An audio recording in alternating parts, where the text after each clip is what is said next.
프롬프트 엔지니어링이 정말로 출력물의 결과에 도움이 되냐는 질문을 주셨는데요.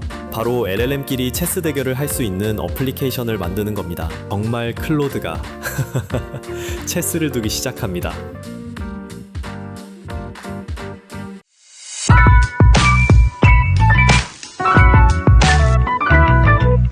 안녕하세요. AI 요약 끝판왕 주인공입니다. 며칠 전 우리 채널 구독자분께서 재미있는 댓글을 달아주셨어요. 프롬프트 엔지니어링이 정말로 출력물의 결과에 도움이 되냐는 질문을 주셨는데요. 사실 최근 많은 LLM들의 성능이 이전보다 훨씬 좋아져서 이상하게 막 말해도 척척 알아듣는 경우가 많아지고 있죠. 그럼 프롬프트 엔지니어링이란 건 사실 별로 상관없는 건 아닐까요?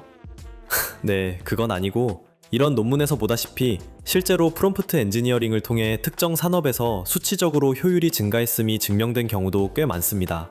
근데 사실 우리한테 직접 와닿는 예제는 아니죠.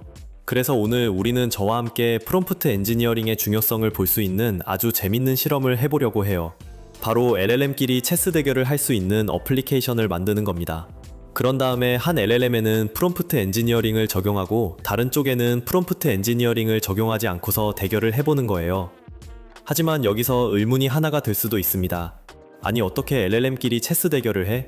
자, 우리는 지난 시간까지 바이브 코딩과 MCP 서버에 대해 배웠었습니다.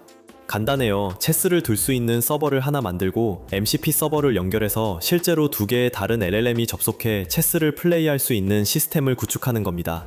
저는 그래서 바이브 코딩을 통해 체스 서버와 UI 그리고 MCP 서버까지 모두 구축을 했습니다. 사실 쉽지만은 않았어요.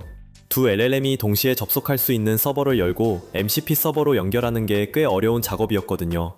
하지만 이 정도의 서버도 제미나이 CLI의 도움을 받으니 몇 시간 만에 두 LLM 간의 통신을 할 수 있는 멋진 체스 어플리케이션이 만들어졌습니다. 그래서 제가 만든 어플리케이션을 소개합니다. 체스 게임이라는 어플리케이션이고요. 이렇게 두 명의 플레이어가 접속해서 체스 게임을 할 수 있습니다. 아래는 승률 예측이 나와 있는데요. 제가 체스를 잘 몰라서 스토피시라는 프로그램으로 예상 승률을 확인할 수 있는 UI를 하나 만들어 놨어요. 사실상 얘가 저 대신 해설을 해줄 겁니다. 자, 그리고 저는 오늘 게임의 플레이어가 될 LLM들을 모시기 위해 커서 AI를 준비했습니다. 제미나이 CLI와 같이 MCP 서버와 연결이 되는 프로그램이면 무엇이든지 상관없지만 커서 AI는 입력한 만큼 돈을 내는 시스템이기 때문에 맥스 토큰의 양이나 컨텍스트 랭스 때문에 제한될 일이 거의 없어서 선택해봤습니다. 모델은 클로드 소넷을 준비했어요. 클로드 소넷의 장점은 사고 과정을 우리가 눈으로 볼 수 있기 때문에 출력이 얼마나 합리적으로 판단한 결과인지도 우리가 지켜볼 수 있습니다. 자, 이제 두 명의 클로드가 서버에 입장했어요. 그럼 게임을 시작해볼까요? 프롬프트 엔지니어링이 적용되지 않은 클로드가 백색을, 적용된 클로드가 흑색을 맡았습니다. 그럼 이제 게임을 시작하라고 입력을 하면 정말 클로드가 체스를 두기 시작합니다. 흑도 반격을 해야겠죠?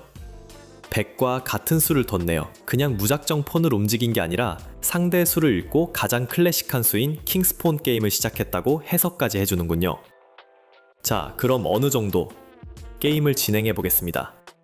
수를 기다리면서 매 턴이 끝날 때마다 끝났다고 다른 클로드에게 말해줘야 됐어서 여간 힘든 일이 아니었습니다.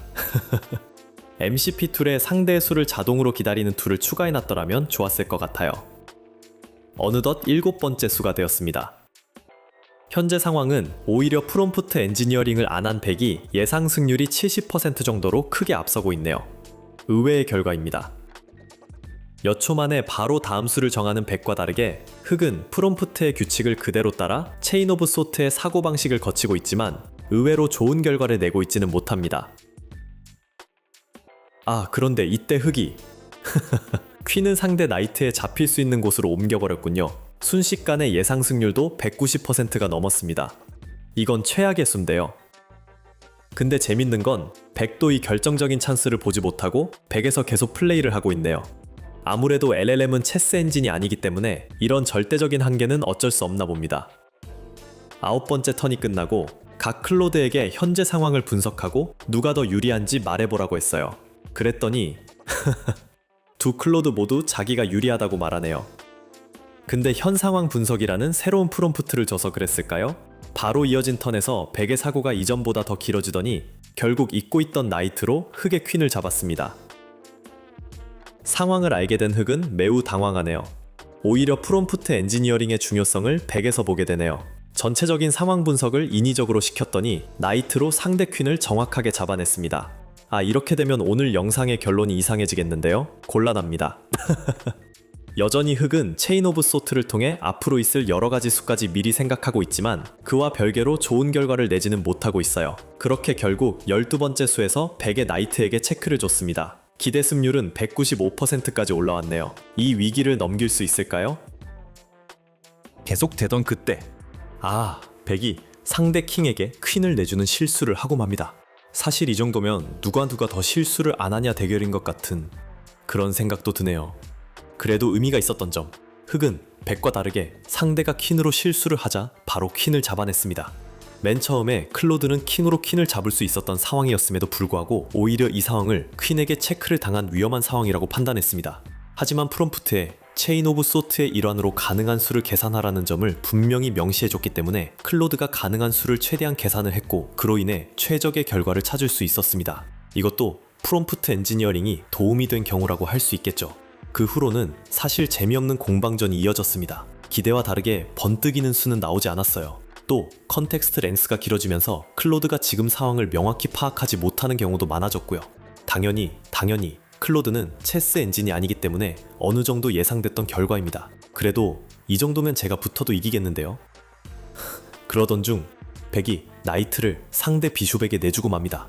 이로 인해 전세가 완전히 바뀌면서 오히려 흑이 백을 몰아붙이기 시작했습니다. 그 후는 더 재미없었습니다. 의미 없는 수를 주고받다가 그대로 흑이 승리했습니다. 결과가 조금 아쉽긴 하네요.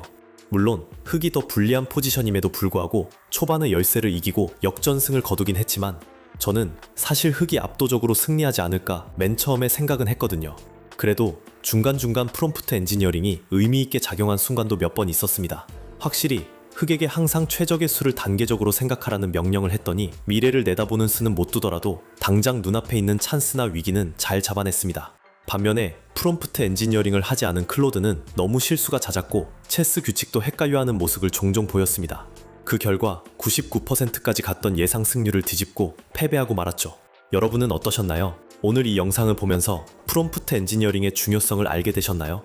혹은 생각보다는 큰 도움이 되지 않아서 실망을 하셨나요?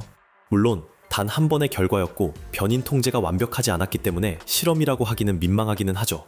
그래도 저는 추상적이었던 프롬프트의 퀄리티라는 것을 체스를 통해 볼 수 있어서 의미 있었다고 생각합니다. 그럼 마지막으로 오늘 게임에 참가한 선수들의 소감을 들으면서 맞춰볼까요? 패배했지만 많이 배웠고 다음엔 더 신중하게 두겠습니다. 게임 고마웠어요.